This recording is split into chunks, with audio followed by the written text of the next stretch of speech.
In modern times, steamship travel has become a most popular source of pleasure, and of all the thrilling experiences of world cruising, none can excel the trip from New York to Chile on the luxurious American liners which carry the stars and stripes to all the interesting ports of call along the way. And in addition to providing accommodations and diversified entertainment for their passengers, act as ambassadors of trade and goodwill between the continents of North and South America. The passengers we meet on board represent so many walks of life and hail from so many different countries that they bring to this great pleasure craft an international atmosphere. For here we find doctors, lawyers, diplomats, authors, engineers, actresses, and numerous others from every field of human endeavor, all gathered together as one great family, sharing alike the conveniences and the pleasures of one home, representing, as it were, the nearest approach to a practical utopia ever inaugurated in the annals of human experience.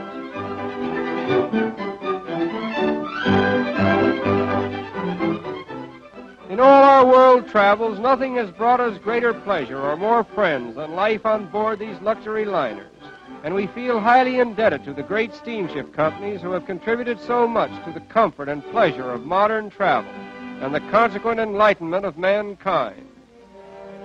And now our great ship is sailing into the harbor of Valparaiso, chief seaport and gateway to Chile, that enterprising republic which has enthusiastically joined with Colombia, Ecuador, Bolivia, and Peru in attracting the stream of trade and travel to the west coast of South America.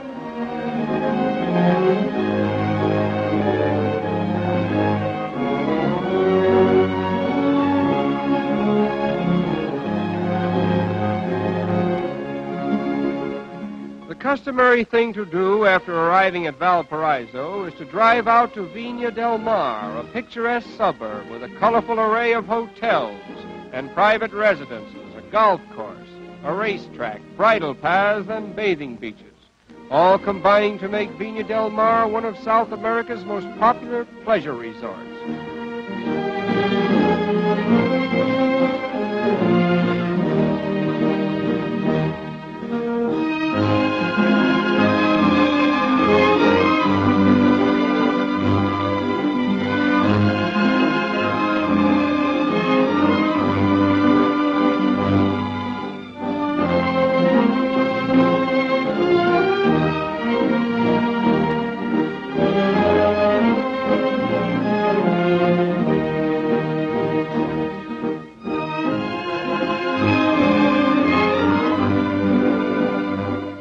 At the casino, with its very sophisticated cosmopolitan flair, roulette and practically every other game of chance may be played. This imposing building also contains a library and a ballroom, as well as palatial dining rooms and a theater which will seat 1,200 persons. Miramar, Cancun, and several other bathing beaches help to make Viña del Mar the Lido of South America and a happy rendezvous for globetrotters from all parts of the world.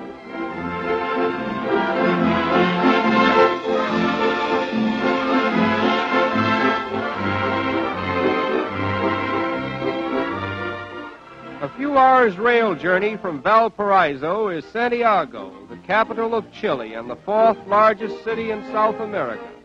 A modern metropolis with fine hotels and restaurants, up-to-date shops, bustling office buildings, and the best of modern theaters.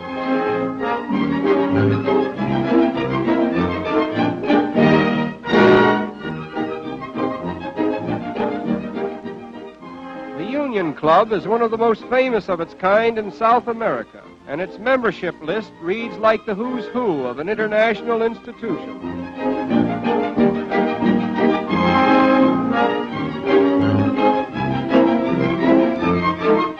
Santiago is noted for its beautiful parks and imposing monuments, one of the most famous of which may be seen at the Parque Forestal.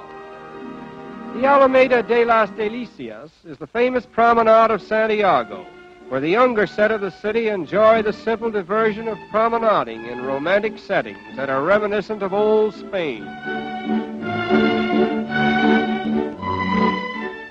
Chile is noted for its delicious fruits and wines, often used in preparing a popular native drink known as the Consuela cocktail, consisting of crushed peaches or crushed strawberries and champagne. Vying with the fruits are the flowers of Chile, which grow in profusion and produce an exquisite perfume.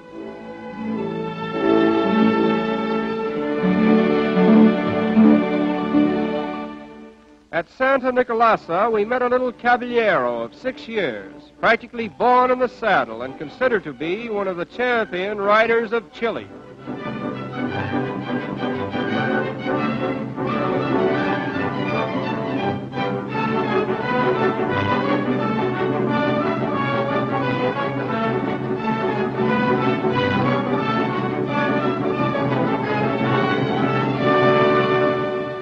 Among the early races which were dwelling in Chile at the time the Spaniards arrived were the Araucanian Indians, living in the section south of what is now Santiago.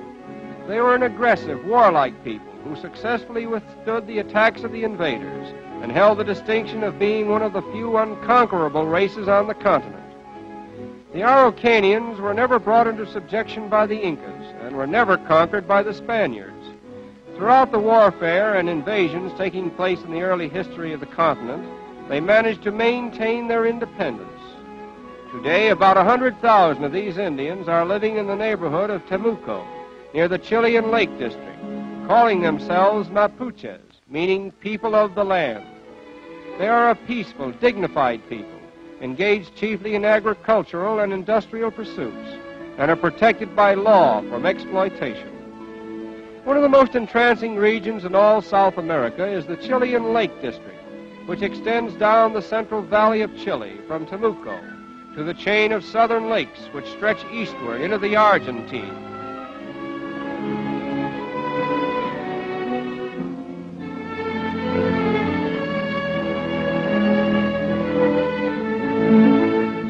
Many of the lakes and streams abound in trout and salmon, providing a veritable paradise for the fishermen.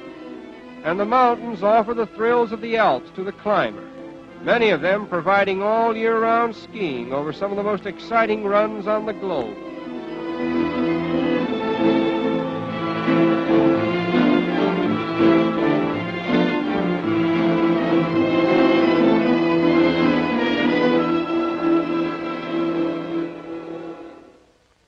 The crowning scene in this beautiful region is the snow-capped volcano, known as Osorno, or the Fujiyama of Chile.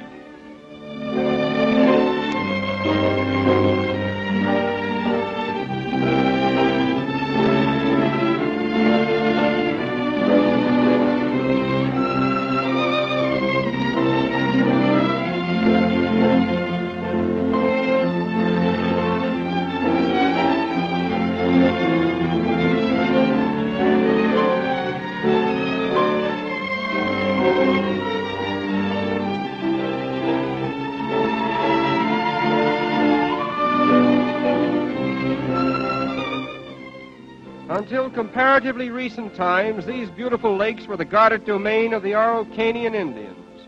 But now, thanks to modern transportation by both sea and air, they are conveniently accessible to all travelers who would visit one of the world's most beautiful scenic attractions. And it is here, in the glorious light of a setting sun, that we most reluctantly conclude our impressions of Chile, the land of charm.